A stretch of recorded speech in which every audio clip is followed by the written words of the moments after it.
folks. Today we have another model train painting project.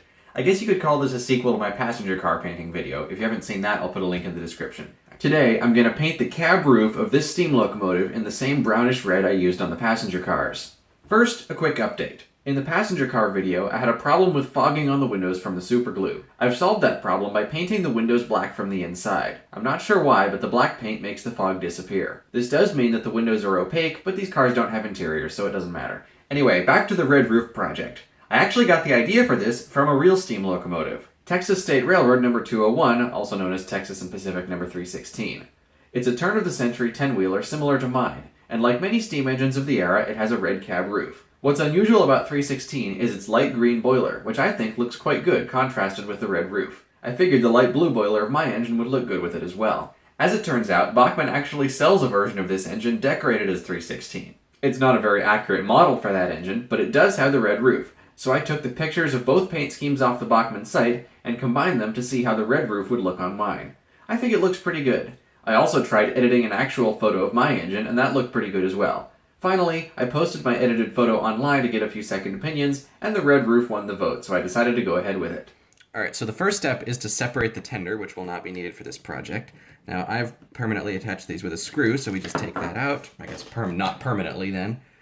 And very, very carefully take out this plug. These wires are extremely delicate. There it goes.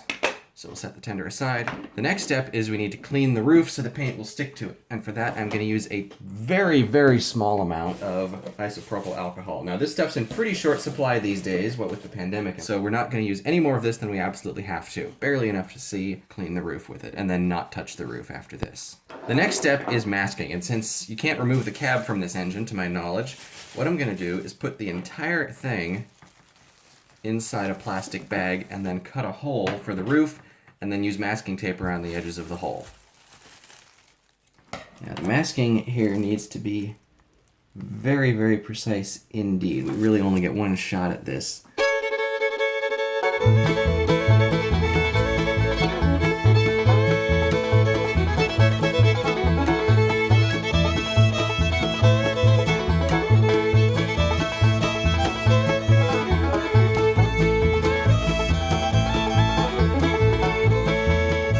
Alright folks, it's time to paint. I want this to be absolutely perfect, so I'm going to do very thin coats, and I'm going to do a lot of them. I'm going to wait about 15 to 20 minutes between coats, and I'm going to do this all in one montage. So here we go.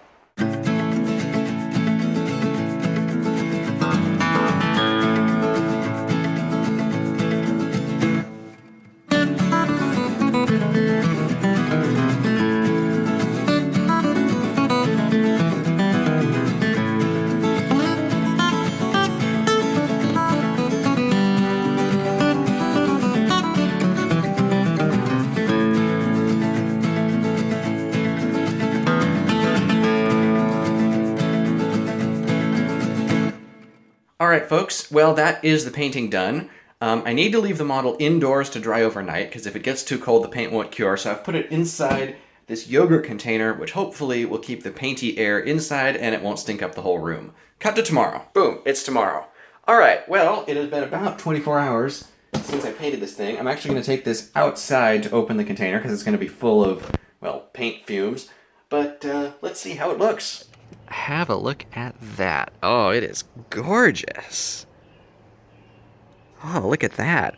The paint covered perfectly. I really could not be happier with how this turned out. This is certainly the best paint job that I've ever done on, well, anything really. It looks just fantastic.